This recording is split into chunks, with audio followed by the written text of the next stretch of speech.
আমার YouTube family যারা নিয়মিত আমার ব্লগ দেখো বা যারা দেখো না, সকলের শুভ কামনা চেয়ে শুরু করছি আমার এই মোবাইলে করে রাখা ভিডিও থেকে একটা ছোট্ট ব্লগ। ভিডিওটা দেখে তোমরা নিশ্চয়ই বুঝতে পারছো এটা কোনো নার্সিং হোমের ছবি। হ্যাঁ, এটা নারায়ণা হসপিটালের ছবি। আর এই দিনটা ছিল মায়ের ডিসচার্জের দিন।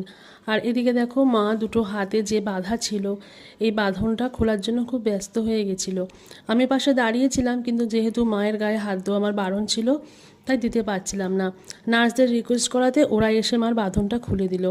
আর এখন মাকে নিয়ে সোজা গ্রাউন্ড ফ্লোরে চলে আসছি, যেহেতু আমার ছুটি হয়ে গেছে সেই জন্য।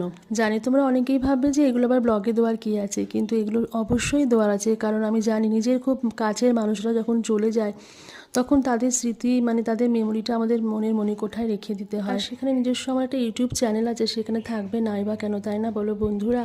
যেহেতু প্রথম দিন থেকেই হসপিটালে মা রেস্টলেস অবস্থায় ছিল, তাই মা দুটো হাত বেঁধে রাখতে হয়েছিল।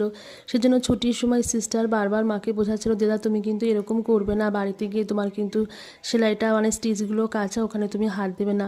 উনি খুব করে মাকে বোঝাচ্ছিলেন। প্রসঙ্গত তোমাদের বলে রাখি, বারাসাত নারায়ণা হসপিটালে মা ভর্তি ছিল প্রায় 7 দিন। টপ টু বটম প্রত্যেকটা লেভেলের স্টাফদের ব্যবহার ভীষণ ভালো পেয়েছি আমরা। আর দেখো একেবারে অ্যাম্বুলেন্সে তোলা পর্যন্ত এই সিস্টার আমাদের সঙ্গে ছিলেন। আর ওনারা ভীষণ পেশেন্স নিয়ে মাকে দেখেছেন। অ্যাকচুয়ালি মা একটু অন্যদের থেকে আলাদা, তো 3বার ব্রেন স্ট্রোক হওয়ার জন্য মার ব্রেনে সেরকম কিছুই এখন আর কাজ হয় না। মাঝে মাঝে সব কিছু ভুলে যায়, মাঝে মাঝে আবার মনে পড়ে যায়। তো তোমার তো অপারেশনটা এত বড় কেটেছে, ওটা তুলে ফেলছো, তো ওই জন্য বলছি যে ওখানে হাত দিও না, তোমার হাত খুলে দেবো। আমাদেরও তো কষ্ট লাগছে, তুমি এরকম ভাবে হাত বেঁধে কেন রাখবো? কেন রাখবো? আমার খুব কষ্ট হচ্ছে। আচ্ছা মাথাটা উঁচু করো দেখি। আমি তাহলে সব খুলে দিচ্ছি, ঠিক আছে? কিন্তু ওইখানে তুমি হাত দিতে পারবে না, ঠিক আছে? আচ্ছা, তাও হাত খুলে দেবো তোমার। একবার তো মানুষের ভুল করে, আমি 2বার ভুল করেছি, আর পাতাই দেবে না। ওই যে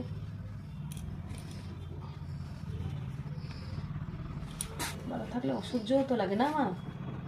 খুলে দে, খুলে দে। তো একটা খুলেই দিল। ওটা নিয়ে রাখুক ব্যস্ত। ঘুমানোর দরকার তো। ওটা না খুলে তো ওইটা খুলতে যাবে। ঘুমের ওষুধ তো দিয়েছি। অ্যাকচুয়ালি কী হয়েছে বন্ধুরা, মায়ের মেমোরি লসের জন্য মা যে অপারেশন হয়েছে মা সেটা বুঝতেই পারছিল না, আর মনে থাকলেও মা অনেক সময় ভুলে যাচ্ছিল। যার জন্য স্টিচের জায়গায় বারবার হাত দিয়ে মায়ের ব্যান্ডেজটা তোলার চেষ্টা করছিল, যার জন্য এইভাবে মাকে হাত বেঁধে রাখতে হয়েছিল কিছুক্ষণের জন্য। তোমাদের সবার কাছে আমার একটাই রিকোয়েস্ট বন্ধুরা, প্লিজ সবাই যার যার মতন করে প্রে করো, যাতে মা খুব তাড়াতাড়ি সুস্থ হয়ে আবার আগের মতন চলাফেরা করতে পারে। তো সবাই ভালো থেকো, আমার পাশে থেকো, যেভাবে সাপোর্ট করছো ওভাবেই করে যেও বন্ধুরা। টাটা।